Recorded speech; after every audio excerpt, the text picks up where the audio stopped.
This is Anand Kumar Mann Reddy. అయితే ఈరోజు మీతో మాట్లాడుకున్న పాయింట్ ఏంటంటే, రీసెంట్గా నేను ఒక వీడియో అయితే చూశాను అనమాట, పంచ్ ప్రభాకర్ గారిది. ఎందుకంటే కాంట్రవర్సీలకి మారు పేరైనటువంటి ఒక మహోన్నతమైన వ్యక్తి అనమాట.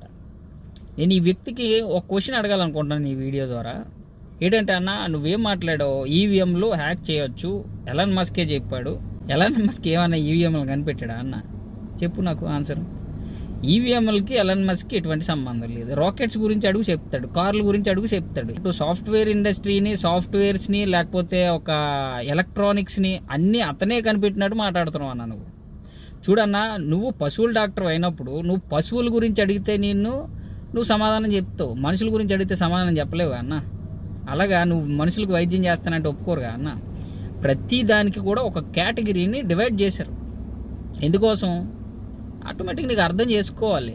అతను ఒక బిజినెస్ మ్యాన్. అతను ఏ స్టేట్మెంట్ ఇచ్చినా సరే ఒక బిజినెస్ మైండ్తో ఆలోచిస్తాడు. బహుశా అతను ఈవీఎంలు తయారు చేయాలనుకుంటున్నాడేమో, అన్ని కంట్రీలకి సప్లై చేయాలనుకుంటున్నాడేమో, ఆ ఉద్దేశంతోనే స్టేట్మెంట్ ఇచ్చాడేమో, ఎవరికి తెలుసు.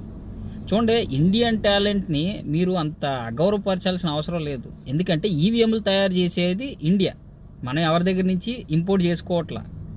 అర్థమవుతుందా? సో నేను చెప్పాలనుకున్నది ఏంటంటే, ఎవడో ఏదో తానా అంటే నువ్వు తందానా అనడం అది గొప్ప విషయం అనిపించుకోదన్న.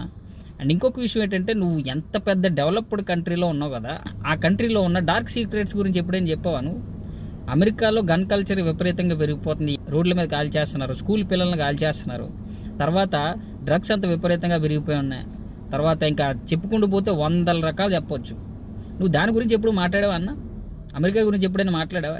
డెవలప్ అయ్యి ఉండొచ్చు అన్న, సేఫ్టీ లేనిదే డెవలప్మెంట్ ఏం చేసుకోవాలి?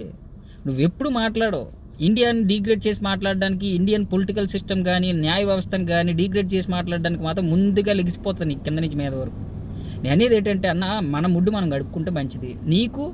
నాకు తెలిసినంత వరకు ఇండియాలో ఓటు హక్కు కూడా లేదు. నువ్వు ఇండియాకి వెళ్తే ఓటు హక్కు కూడా వినియోగించుకోలేవేమో, కానీ నువ్వు ఇండియా గురించి మాట్లాడుతున్నావు. నేను ఇండియా గురించి మాట్లాడొద్దని అనట్లేదన్నా.